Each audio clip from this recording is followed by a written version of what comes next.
Pinasisiguro ni Pangulong Ferdinand R. Marcos Jr. na may patutupad ng tamang zero balance billing ng gobyerno. Yan ang binigyang diin sa isang pagpupulong sa pagitan ng Executive Secretary, DOH at PhilHealth. Ang detalye sa ulat ni Clazel Pardilia. Dumayo pa ang magsasaka na si Rolando sa Quezon City mula sa La Union para maipagamot ang kanyang misis na may sakit sa puso. Nag-aalala na nga sa kalusugan ng kanyang asawa. Problemado pa siya sa laki ng posibleng gastusin sa operasyon. Yung nga, wala kaming pagkukunan. Wala naman doon sa amin na nag-opera, pero mahal doon sa Lorma. Nagit 1 milyon daw ang magastos namin. Laking pasalamat po sa Diyos kung talagang wala kaming babayaran. Talagang yung sakit niya, sakit ng mayaman. Sa pagpupulong na Executive Secretary Ralph Recto sa Department of Health at PhilHealth, pinatitiyak ni Pangulong Ferdinand R. Marcos Jr.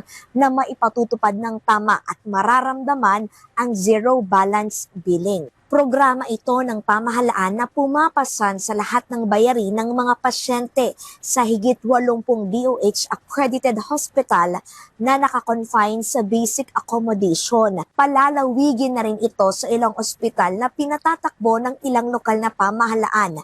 Hinimok ni Recto ang DOH at PhilHealth na palawakin ang mga benepisyong ibinibigay sa middle-income families na malaki ang iniaambag na kontribusyon at buwis na nagpapagana sa mga programa ng pamahalaan.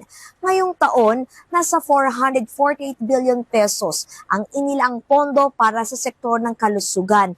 Layo nitong maibsan ang gastusin ng mga Pilipinong nagkakasakit. Samantala, siniguro ng PhilHealth na libre pa ring makukuha ang 21 mga pangunahing gamot sa mga yakap accredited primary care facilities sa buong bansa, kabilang ang mga gamot sa impeksyon, alta presyon, hika at iba pang sakit.